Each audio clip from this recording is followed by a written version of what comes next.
విశేషాల సమాహారంగా భావించే ఆషాఢంలో అన్ని పండుగలే. ముఖ్యంగా ఆషాఢంలో శుద్ధ ఏకాదశి నుంచి తెలుగువారి పండుగలు మొదలవుతాయని శాస్త్రవచనం.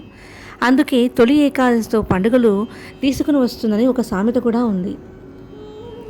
అంటే ఇక్కడి నుంచి వరుసగా పండుగలు వస్తూనే ఉంటాయి.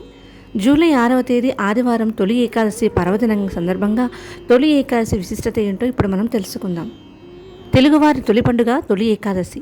మనకు ఒక ఏడాదిలో మొత్తం 24 ఏకాదశులు వస్తాయి. అందులో ఆషాఢ శుద్ధ ఏకాదశిని తొలి ఏకాదశి అంటారు. దీనిని పేలాల పండుగ అని కూడా అంటారు. ఈనాటి నుంచి శ్రీ మహావిష్ణువు క్షీరసాగరంలో శేషతల్పం మీద శయనిస్తూ ఉంటాడు. దీనిని శయన ఏకాదశి అని కూడా అంటారు. ఈ ఏడాది జూలై 6వ తేదీ ఆదివారం తొలి ఆషాఢ శుద్ధ ఏకాదశి తిథి ఉంది కాబట్టి ఈ రోజునే తొలి ఏకాదశి పండుగ జరుపుకోవాలని పంచాంగకర్తలు సూచిస్తున్నారు. ఈ రోజున ఉదయం 5 గంటల నుంచి 9 గంటల వరకు పూజా సమయం ఉంటుంది. దక్షిణాయన పుణ్యకాల ప్రారంభం. తొలి ఏకాదశి నుంచి దక్షిణాయన పుణ్యకాలం ప్రారంభమవుతుంది. దేవతలకు రాత్రి సమయమని భావించే ఈ కాలంలో వచ్చే తొలి ఏకాదశి రోజున శయనించిన శ్రీ మహావిష్ణువు తిరిగి కార్తీక శుద్ధ ఏకాదశి నాడు యోగనిద్ర నుంచి మేల్కొంటాడు. దక్షిణాయన పుణ్యకాలం అంటే ఏమిటంటే మకర సంక్రాంతి నుంచి 4 నెలల పాటు కొనసాగిన ఉత్తరాయణం పూర్తి చేసుకొని ఇక్కడి నుంచి దక్షిణాయనం ప్రారంభమవుతుంది. ఇప్పటి వరకు ఉత్తర దిక్కుగా ప్రయాణిస్తున్న సూర్యుడు ఈ రోజు నుంచి దక్షిణం వైపుకు ప్రయాణం సాగిస్తాడు. ఉత్తరాయణం కంటే దక్షిణాయనంలో పండుగలు పర్వదినాలు ఎక్కువగా వస్తాయి. వాతావరణంలో మార్పులు అధికంగా సంభవిస్తాయి. కాబట్టి ఈ కాలంలో ఆరోగ్యాన్ని జాగ్రత్తగా కాపాడుకోవాలి. అందువల్ల ఈ కాలంలో పిల్లలు పెద్దలు వ్రతాలు పూజలు ఆచరించాలని నిర్దేశించారు. ఉపవాసాలు పూజలు పేరింటాలు పాటించే నియమాలతో గొప్ప ఆరోగ్య సూత్రాలు ఇమిడి ఉన్నాయి. తొలి ఏకాదశి రోజున విష్ణుమూర్తిని ఇలా పూజించాలి. తొలి ఏకాదశి అంటే విష్ణుమూర్తికి ఎంతో ప్రీతికరమైనది.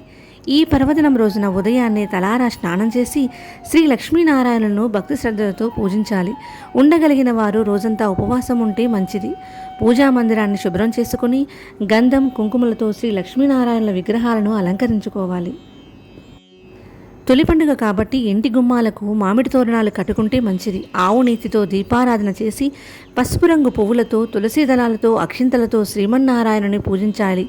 పులిహోర చక్కెర పొంగలి కొబ్బరికాయలు అరటిపండ్లు వంటి నైవేద్యాలను సమర్పించాలి.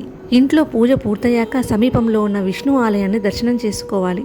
సాయంత్రం వేళ విష్ణు సహస్రనామం పారాయణం చేయాలి. రాత్రంతా భగవన్నామ స్మరణ చేస్తూ భాగవత కథలు చదువుకుంటూ జాగారం చేయాలి. అనంతరం మరుసటి దినం ద్వాదశి గడియలు ప్రవేశించగానే ఒక సద్బ్రాహ్మణునికి భోజనం పెట్టి ఉపవాస దీక్ష విరమించాలి. ఇలా చేయడం వల్ల సంపూర్ణ ఏకాదశి వ్రతం చేసిన ఫలితం లభిస్తుంది. విష్ణుమూర్తి అనుగ్రహం పరిపూర్ణంగా లభిస్తుంది. పితృదేవతల ప్రీతి కోసం పేలాల పిండి.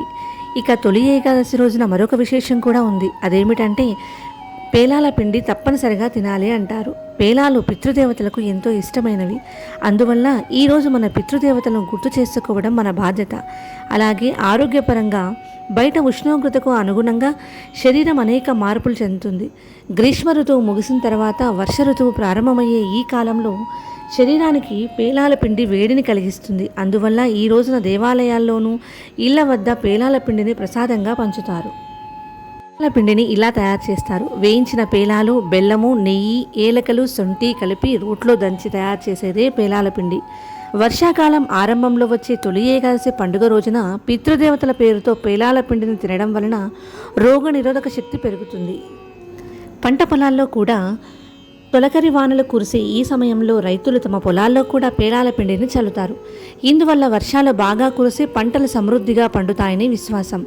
రానున్న తొలి ఏకాదశి పండుగను మనమందరం కూడా భక్తి శ్రద్ధలతో జరుపుకుందాం.